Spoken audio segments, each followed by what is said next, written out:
this is the center of one of the world's richest countries and one of the most expensive places there, and that raises an ethical issue. I mean, there are people who have the money to buy at these stores and who don't seem to see any kind of moral problem doing that.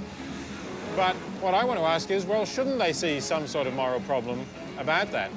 Isn't there a question about what we should be spending our money on? So we're outside Bergdorf Goodman, where they've got a display of Dolce & Gabbana shoes. And it's kind of amusing to me because about 30 years ago, I wrote an article called Famine, Affluence and Morality, in which I imagined that you're walking past a shallow pond, and as you walk past it, you notice that there's a small child who's fallen into the pond and seems to be in danger of drowning. And you look around to see where the parents are, and there's nobody in sight. You realize that unless you wade into this pond and pull the child out, the child is likely to drown. There's no danger to you because you know the pond is just a shallow one, but you are wearing a nice pair of shoes, and they're probably going to get ruined if you wade into that shallow pond. So, of course, when I ask people this, you know, they always say, well, of course, forget about the shoes. You've just got to save the child. That's clear. And then I stop and say, okay, well, I agree with you about that. But for the price of a pair of shoes, if you were to give that to Oxfam or UNICEF or one of those organizations, they could probably save the life of a child, maybe more than one child, in a poor country where children are dying because they can't get basic medical care to treat very basic diseases like diarrhea or whatever else it might be. And that's really one of the reasons why I think it's interesting to be here on Fifth Avenue talking about ethics, because ethics is about the basic choices that we ought to make in our lives, and one of those choices is, how do we spend our money?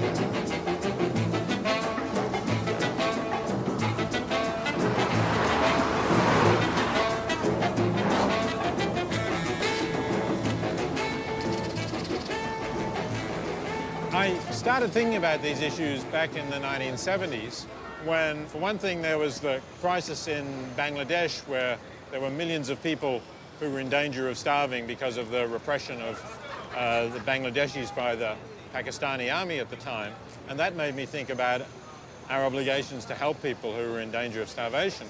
Also, around the same time, I happened to meet someone who was a vegetarian who got me asking myself about, am I justified in continuing to eat meat? What is it that gives us the right or that justifies us in treating animals the way they get treated before they end up in our lunch or dinner or whatever it might be? And I read a little bit about factory farming, intensive farms, and the way they confine animals, which was something that was really just getting going at that stage. And I thought that you can't really justify this, that we've just taken for granted the idea that somehow humans have the right to use animals whichever way they want to. And that isn't defensible. The boundary of species is not something that really is so morally significant that it entitles us to take another sentient being who can suffer or feel pain and do as we wish with that sentient being just because we happen to like the taste of its flesh. So these two issues really got me thinking about applied ethics, which at this time, at the beginning of the 1970s, wasn't really a field. It wasn't really something that philosophers thought was properly philosophy. But I think it was a good time to start thinking about these issues because of the student movement, the radical movement of the 60s and early 70s, which had created a bit more interest in these issues and raised the question, can we make our academic studies more relevant to the important questions of the day?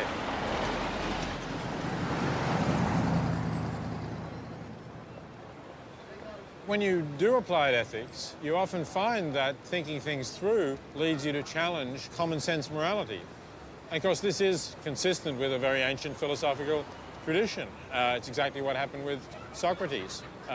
When he started asking people about what is justice, they thought they knew what justice is, and then they started thinking about it and they realized they didn't understand it.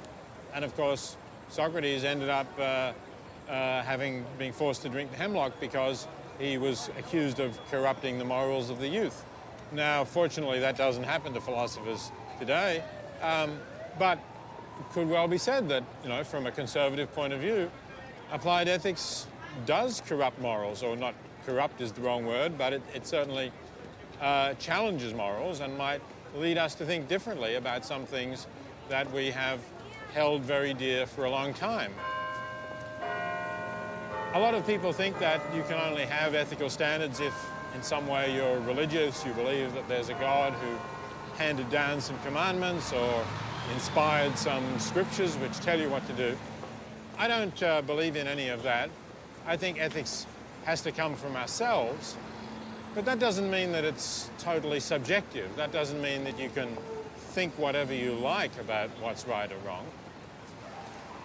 When you start to look at issues ethically, you have to do more than just think about your own interests. You have to ask yourself, how do I take into account the interests of others?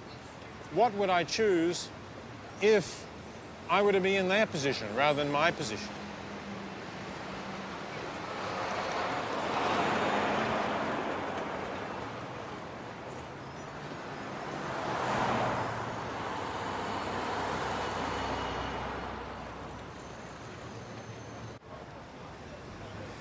One of the most obvious things that emerges when you put yourself in the position of others is the priority of reducing or preventing suffering. Because ethics is not just about what I actually do and the impact of that, but it's also about what I omit to do, what I decide not to do. And that's why questions about, given that we all have a limited amount of money, questions about what you spend your money on are also questions about what you don't spend your money on or what you don't use your money to achieve. And a lot of people, I think, forget that. They just say, oh, well, I'm not harming anyone if I go and spend $1,000 on a new suit. But in fact, given the opportunities that we have to help and given the way the world is, I think that quite often you actually are failing to benefit someone, which you could be doing. And I think we have moral obligations to help, just as we have moral obligations not to harm.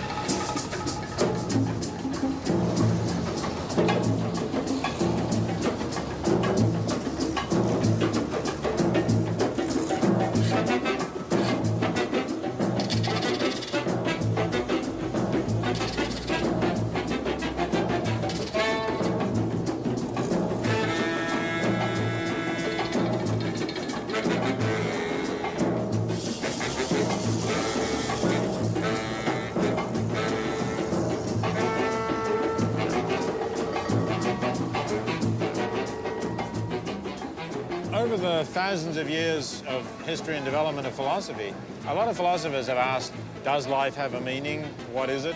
And that's a question to which I think we can give an answer. And I think the answer is we make our lives most meaningful when we connect ourselves with some really important causes or issues and we contribute to that so that we feel that because we live, something has gone a little better than it would have otherwise. We've contributed in however small a way to making the world a better place. And I think it's hard to find anything more meaningful than doing that, than reducing the amount of unnecessary pain and suffering that there's been on this world or making the world a little bit better for all of the beings who are sharing it with us.